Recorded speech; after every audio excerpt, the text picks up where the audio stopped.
Pasca tsunami, pantai Logedong sempat sepi dari para pengunjungnya, sebab warga masih trauma dengan gempa dan tsunami yang melanda Melabuh, Aceh Barat.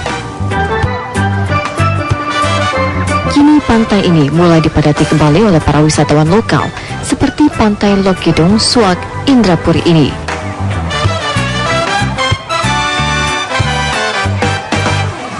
Tempatnya tak jauh dari pusat kota dan wisata di pantai ini sangat murah.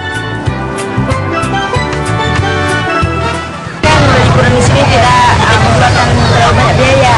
Nanti harga para wisata yang kita perginya. Terus kampung halaman. Kampung halaman. Halamannya kan dekat di sini kan. Jadi kalau kita pergi ke jauh ke sana kan itu memerlukan biaya.